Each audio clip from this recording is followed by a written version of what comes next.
Lillehammer, Norway, July 21, 1973. 10 o'clock at night, and the sky over this small ski town is still holding on to a pale summer light, the kind that never quite becomes darkness this far north in July. A man and his wife walk home from the cinema, arm in arm. She is several months pregnant. He is 32, a waiter at a local restaurant, Moroccan by birth, married into the town, a familiar face on a street where every face is familiar. 2 decades later, this same quiet valley will host its own Winter Olympics, its name known around the world for figure skating and ski jumps. Tonight, it is about to become known for something else. He does not know that a car has been trailing them at a careful distance for the last several minutes. He does not know that for nearly 2 weeks, strangers with foreign accents and rented apartments have been watching his shifts at work, his walks home, the rhythm of his ordinary life. He does not know that somewhere in a Mossad file, his face has been matched to a photograph of the most wanted Palestinian operative alive, and that the match, built on a limp, a build, and an informant's confident guess, has been judged good enough to act on. The car slows beside them, 2 doors open, and in front of his pregnant wife, on a quiet residential street in a country that has not fired a shot in anger in a generation, the waiter is cut down, more than a dozen rounds fired at close range until he stops moving. The team executing him is Mossad. The man they believe they have just killed is Ali Hassan Salameh, the so-called Red Prince of Black September, the operative Israel holds most responsible for planning the massacre of its athletes at the Munich Olympics 10 months earlier. For a few hours, somewhere in a debrief room, there is something close to satisfaction.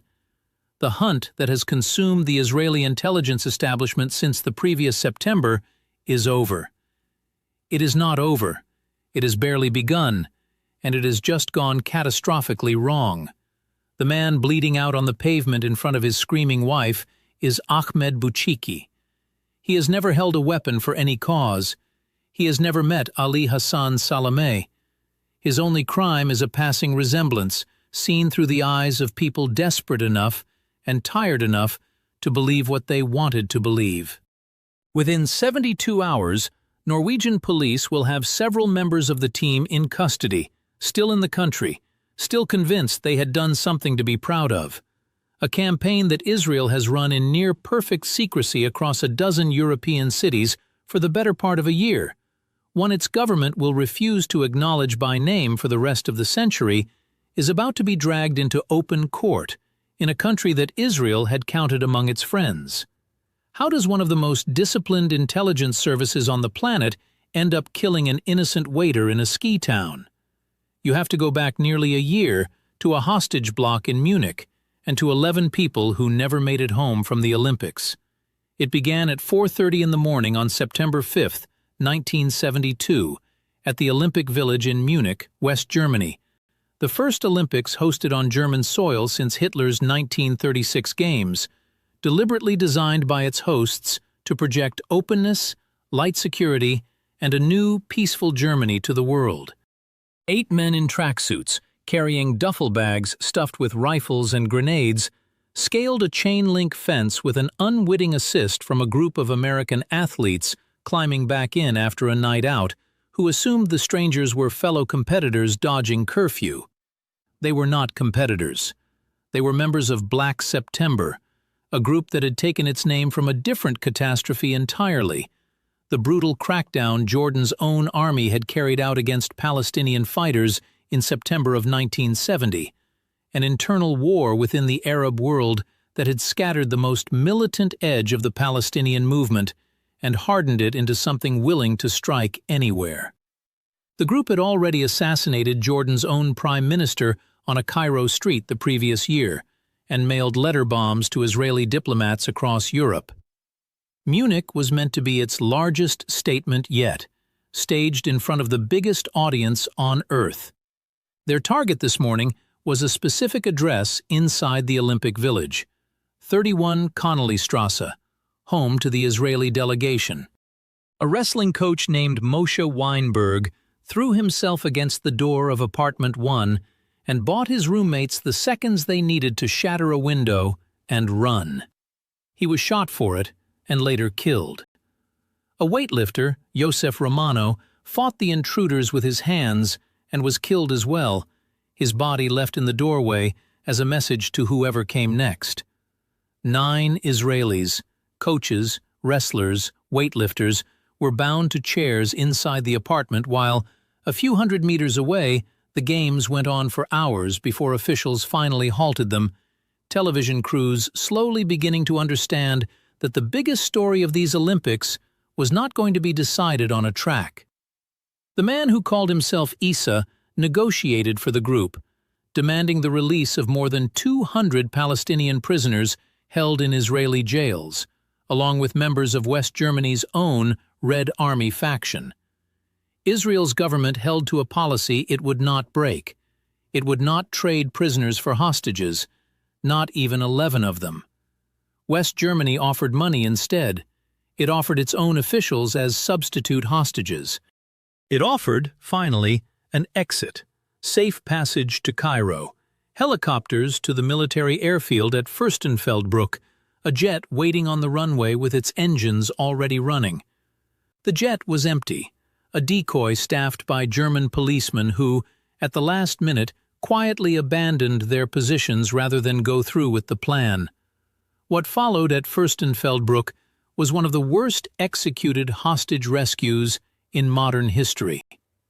5 German police marksmen, not trained snipers, positioned without night vision equipment and without a working radio link between them, opened fire on the terrorists in near-total darkness as they moved between the helicopters and the empty jet. The gunfight that erupted was chaotic and long. One attacker, pinned down, turned back toward a helicopter where hostages sat bound and helpless and opened fire into the cabin. Another threw a grenade into the second aircraft. When it was over, all 9 remaining hostages were dead. A German policeman had died too. 5 of the 8 attackers were killed. 3 were captured alive.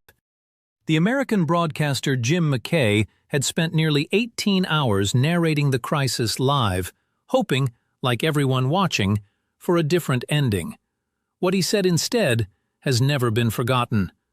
They're all gone. 11 Israelis, dead. 2 in the village that morning, 9 at the airfield that night. Roughly 34 hours after the first gunfire, the International Olympic Committee's president, Avery Brundage, announced that the Games would resume, a decision that would be argued over for decades, and that to many Israelis watching from home felt like its own kind of insult layered on top of the grief. A memorial service was held inside the Olympic Stadium itself, 80,000 spectators standing in silence for men who had come to compete and never left. Among the dead were a fencing master, a track and field coach, a young wrestler at his first games, a weightlifting referee, men named Andrei Spitzer, Amitsur Shapira, Mark Slavin, Yakov Springer, names that would not be honored with a permanent memorial at the Munich Olympics site until 2017, 45 years later. It remains the deadliest attack ever carried out against Israeli civilians on foreign soil. Zvi Zamir, the head of Mossad, had flown to Munich himself as the crisis unfolded, watching from the sidelines as West German authorities fumbled the rescue and his own countrymen died in front of him, close enough to hear the gunfire, too far to stop it. He returned to Israel carrying something that went beyond grief. It was closer to a debt. Golda Meir did not simply mourn. She was, at that point, the only woman leading a government anywhere in the world, a founding figure of the State of Israel who had once served as its ambassador to Moscow and had a reputation, even among allies, for a bluntness that rarely left room for half measures. Within days, the Prime Minister convened a small, deliberately undocumented body of senior ministers and intelligence officials that came to be known informally as Committee X. Meir herself, Defense Minister Moshe Dayan, and a handful of others, meeting without official minutes, deciding without a paper trail. Inside that room, by later accounts, there was real argument. Some of the officials present worried openly about legality, about international fallout, about what a democracy risked becoming when it authorized its intelligence service to kill men on foreign soil without trial or evidence tested in any court. Meir listened and overruled the hesitation. Every operation, by the arrangement Committee X settled on, would require the Prime Minister's own personal sign-off before a team was sent, a detail meant to keep the campaign small, deniable, and directly accountable to the one office that could shut it down. What Committee X ultimately authorized was a campaign of targeted killing aimed not at random militants, but specifically at the men Israeli intelligence believed had planned, financed, or facilitated Munich, the political, logistical, and operational architecture of Black September, wherever in the world it could be found. It was, by any honest description, a democratic government deciding to become a hunter of individual men on foreign soil, a decision with no clean precedent and no clear endpoint built into it, because a campaign framed as justice for 11 murders has no natural finish line short of every name on the list. Israel has never officially confirmed the campaign's existence, its internal name, or the identities of most of the people who carried it out. What has surfaced over the decades, through leaked testimony, memoirs, journalism, and one very public Norwegian trial, describes an operation that came to be known as Wrath of God, in Hebrew, Mivtza Za'am Ha'el, run through the Mossad's operational division, Caesarea, under Zvi Zamir's directorship, with strike teams organized under a unit whose name translates to bayonet, Kidon. The man overseeing Caesarea's sharp end on the ground was Mike Harari, a veteran field officer whose own career in Israeli intelligence and security work stretched back to the years before the state itself existed, and who would spend years now running operatives across the capitals of Western Europe. There was no single kill list handed down on a single afternoon. Names were added as intelligence developed. By some counts, as many as 20 individuals were targeted over the years that followed, though the exact number and the precise justification for including several of them has been argued over ever since. A number of the men eventually killed were prominent Palestinian intellectuals, diplomats, and public representatives whose direct role in planning Munich has been questioned by journalists and historians outside Israel. Israel's position has always been that every name on the list bore genuine responsibility.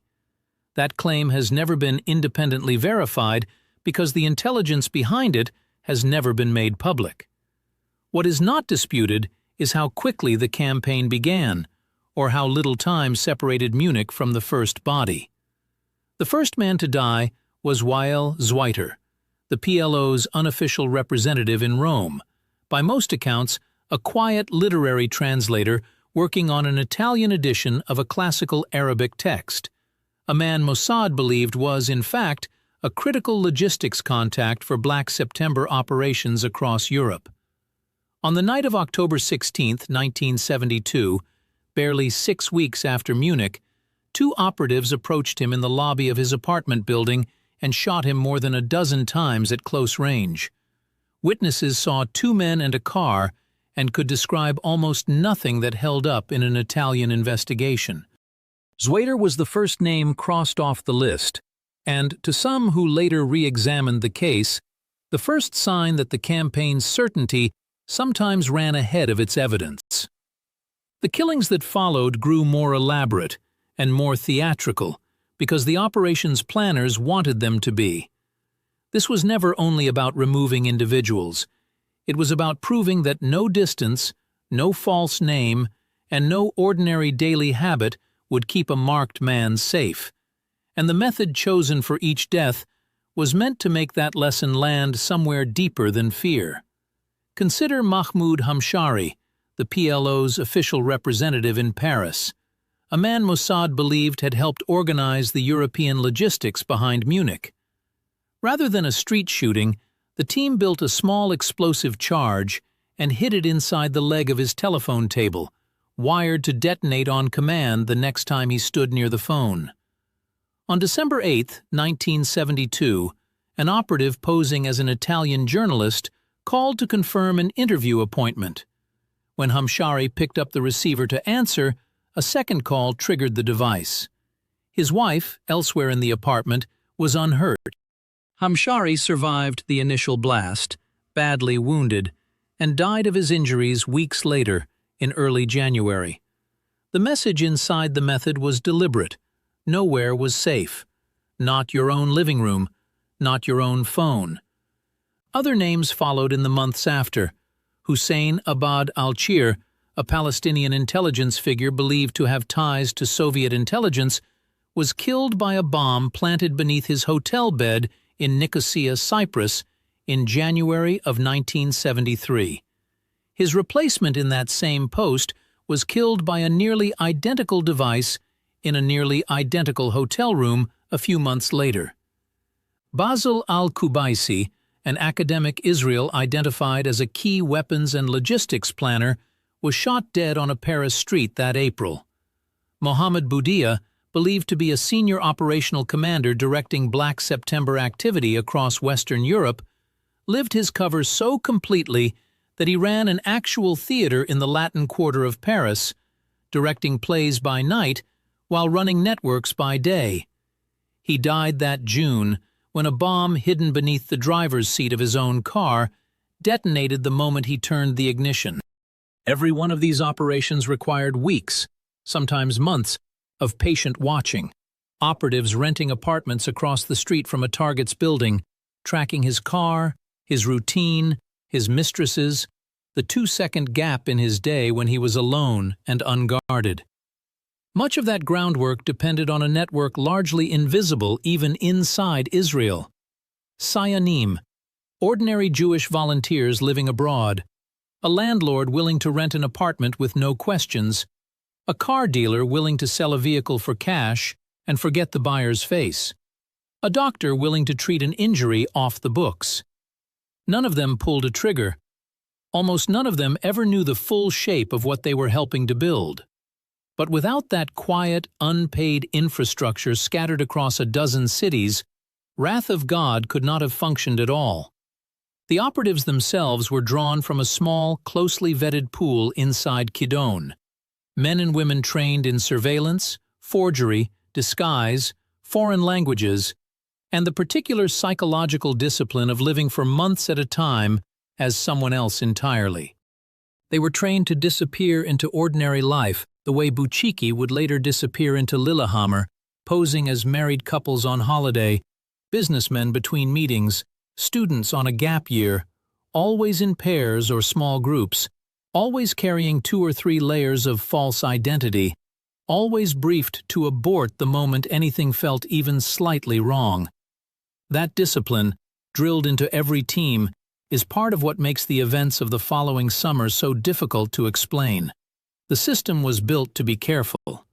In Norway, for reasons that would only become clear after the fact, it was not. Not every operation went as planned, and the campaign's own participants were not always as certain of their targets as the finished missions made them appear. Accounts from people involved describe at least one operation against Ali Hassan Salameh himself, mounted in Beirut before Lillehammer, that was aborted at the last possible moment, reportedly because a school bus full of children passed too close to the planned kill zone just before the device was to be triggered. Other reported attempts against Salameh in these same years simply failed outright. A device that never detonated, a convoy that took an unexpected turn, a target who left a building minutes before a team was in position. Whether every one of these specific accounts is accurate in every detail has been disputed by later reporting, but the broader picture they point to is not. This was not a campaign without hesitation, without a nervous hand hovering over a switch, without men and women deciding, at least sometimes, that a shot was not worth the cost of who else might be standing nearby. The campaign also began to reshape how governments elsewhere thought about hunting terrorists. Some scholars of counterterrorism later argued that Wrath of God, whatever its failures, became an early template for the kind of patient, cross-border, intelligence-driven targeted killing that other states would adopt in the decades that followed, long before the word drone entered the public vocabulary. That legacy, too, remains contested. Israel has never officially framed the operation as a model for anything, because it has never officially admitted the operation happened at all. But car bombs and phone bombs and hesitations in Beirut alleys were not the operation's most audacious chapter. That came in the spring of 1973, when Israel decided that killing individuals one at a time in European hotel rooms was not enough, and sent its own soldiers into the heart of Beirut in person. On the night of April 9th into April 10th, 1973, Israeli naval commandos from the elite unit Shayetet 13 came ashore on rubber boats along the Beirut coastline, meeting a small fleet of unmarked cars that Mossad operatives had spent weeks smuggling into position under cover identities. Waiting in those cars were soldiers of Sayeret Matkal, Israel's most secretive special operations unit, assigned to a mission with a name that sounded almost tender for what it was: Spring of Youth. Elsewhere along the Lebanese coast that same night, Israeli aircraft and other ground units struck Palestinian militant facilities away from Beirut, a coordinated diversion meant to pull attention and reinforcements away from the small team closing in on the capital itself.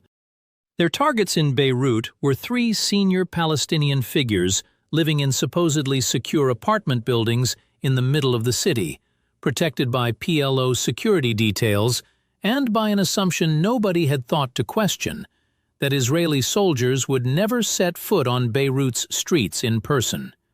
To close the last few hundred meters without triggering that security, several commandos disguised themselves as young couples out for an evening stroll. Men in wigs and women's clothing, arms linked with fellow soldiers dressed as their male companions, melting into the ordinary foot traffic of a warm Mediterranean night. Among the commandos who reportedly wore that disguise, according to accounts given later by participants themselves, was a young officer named Ehud Barak, a man who would one day become Israel's prime minister. Inside the stairwells, the operation shed its disguise in seconds. Wigs came off or stayed on, submachine guns came out from under coats and handbags. The couples who had strolled past a dozen ordinary Beirut apartment doors became, in the space of a single flight of stairs, an armed assault team with a locked list of addresses and no more than a minute or two to use them. The teams struck within minutes of each other. In one apartment, they killed Kamal Adwan, a senior Fatah official responsible for operations inside the occupied territories. In a second, they killed Mohammed Yusuf al-Najjar, known as Abu Yusuf, the head of Fatah's intelligence apparatus and, in Israel's assessment, one of the men most directly informed about Munich's planning.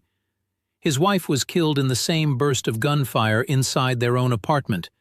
In a third, they killed Kamal Nasser, the PLO's official spokesman and a published poet, a man whose direct operational role in Munich has been questioned by historians ever since, though Israeli intelligence maintained he had provided the group with political cover and coordination. The commandos fought their way back to the coast through PLO gunmen, scrambling too late to stop them. 2 Israeli soldiers were killed in the withdrawal and were aboard naval vessels headed home before the sun rose over Beirut. It remains one of the most brazen special forces raids of the entire Cold War. Soldiers of one nation walking into the capital of another to kill named men inside their own homes, and walking back out again by boat. Lebanon protested at the United Nations. The raid drew international condemnation for the killing of Nasser and the death of al-Najjar's wife, and it hardened, for years afterward, the argument that Wrath of God had stopped distinguishing cleanly between military planners and political figures who simply worked in the same movement. Spring of Youth made Wrath of God famous inside Israel's own defense establishment and raised the pressure on everyone still chasing the operation's original, still uncaught prize. Because after the raid, after Zweiter, after Hamshari, after Cyprus and Paris and 3 dead men in Beirut apartments, the man Israeli intelligence considered the true architect of Munich, Ali Hassan Salameh, commander of Black September's external operations, was still alive, still moving, still one step ahead. And in the summer of 1973, an informant told Mossad that Salameh had surfaced in a small Norwegian ski town almost nobody in the world had heard of. That informant was wrong, and by the time anyone inside Mossad understood how wrong, a waiter named Ahmed Bouchiki was already dead on a Norwegian street, and his pregnant wife Toril was already screaming for someone, anyone, to help him. The chain of intelligence that ended in Lillehammer traced back to a source Mossad had cultivated inside Palestinian circles in Europe, later identified in press reporting under the name Kemal Ben-Amaneh, a claim never confirmed by Israel and disputed in some later accounts of the affair. Whatever the source's true motives, the description he provided matched Ahmed Bouchiki closely enough on paper. Roughly the right age, the right build, a limp that Salameh was known to favor from an old injury.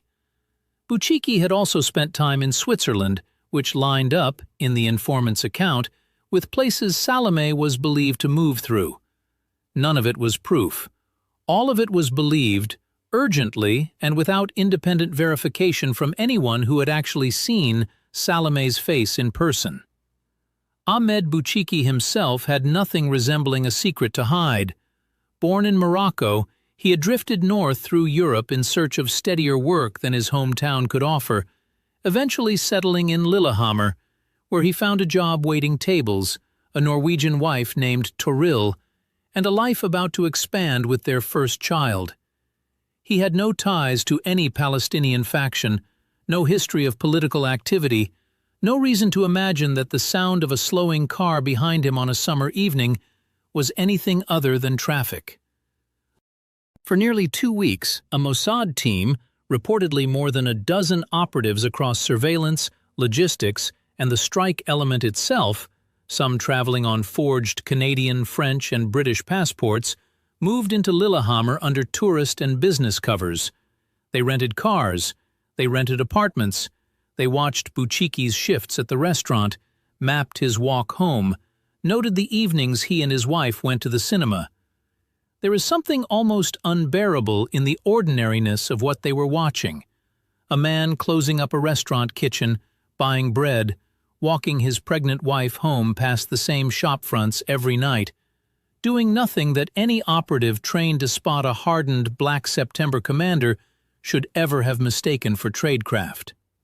Among the operatives on the ground, later identified by Norwegian investigators and widely reported afterward, was Sylvia Raphael, a South African-born Mossad agent who had spent years building cover identities across the Middle East and Europe, one of the operatives who would be arrested within days of the killing.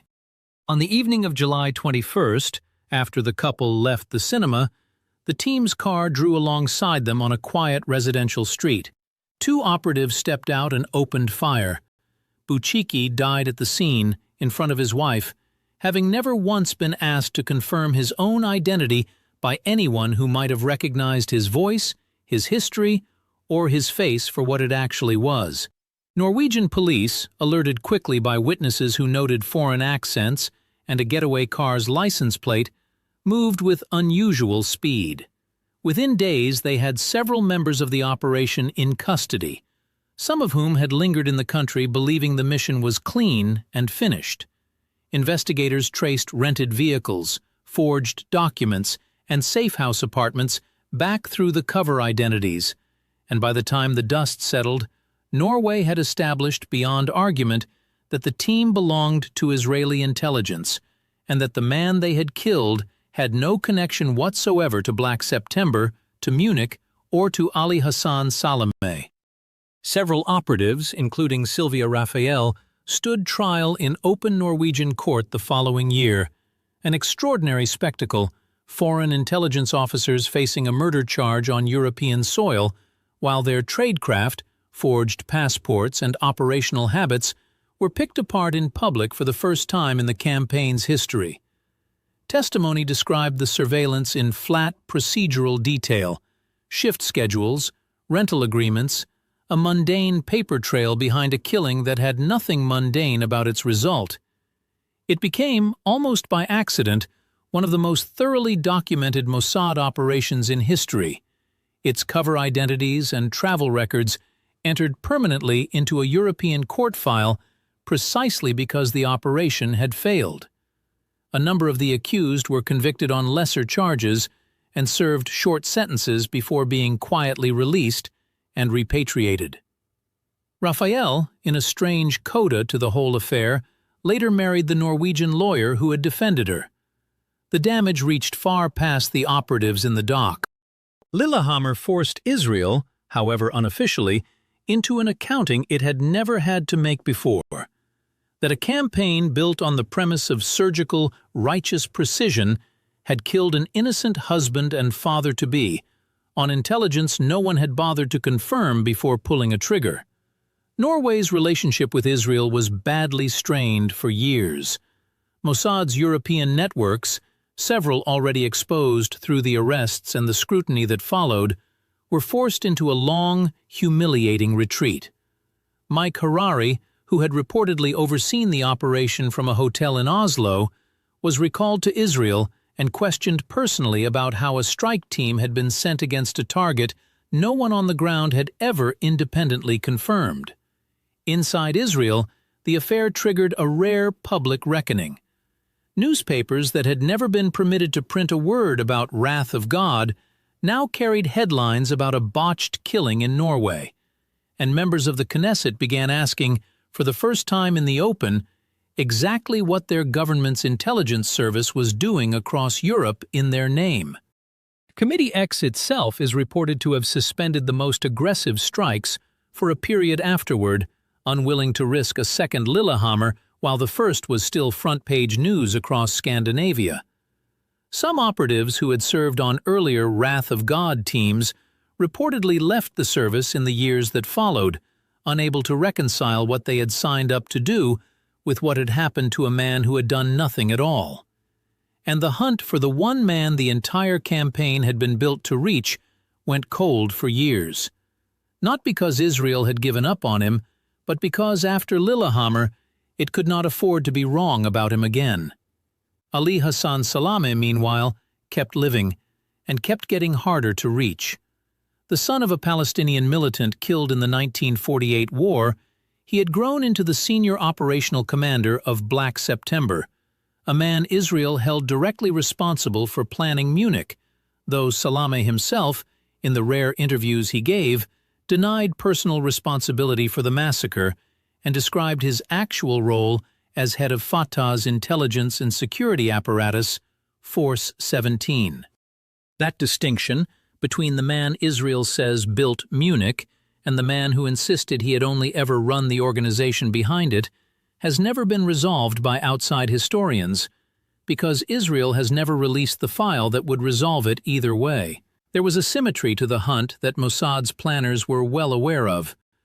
Salameh's own father, Hassan Salameh, had been a celebrated militia commander killed fighting the founding of the State of Israel in 1948, which meant that, in the eyes of some of the men now chasing the sun, this was not only retribution for Munich, but the settling of an older account entirely.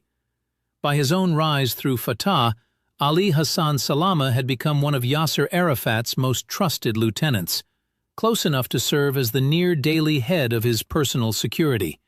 He was also, by every account, a man who enjoyed the life his position afforded him: fast cars, Beirut nightclubs, a level of visible comfort that sat oddly beside a resume built on secrecy and violence, as if he had decided that hiding from Mossad and hiding from ordinary pleasure were two different problems entirely, and he would only ever surrender to the first. What is not in dispute is that Salameh became, in the years after Lillehammer, one of the strangest targets any intelligence service has ever pursued, because at the very moment Mossad wanted him dead, the American Central Intelligence Agency was quietly using him as a source. Salameh had built a working relationship with a CIA officer named Robert Ames, providing intelligence and, on at least one occasion, personal guarantees of safety for American diplomatic staff during periods of chaos in Beirut, as Lebanon's own civil war, which erupted in 1975, tore the country apart around him. That back channel to Washington gave Salameh a layer of protection that complicated Israeli calculations for years. Killing a man with an active line to American intelligence was not something to attempt carelessly, not after a Norwegian courtroom had already shown the entire world what carelessness looked like. In one of the rare interviews he granted to Western journalists, Salameh reportedly acknowledged that he assumed Mossad would eventually reach him. He simply intended to make them wait as long as he possibly could. Salameh knew, better than almost anyone alive, exactly what was hunting him, and he built his life around evading it.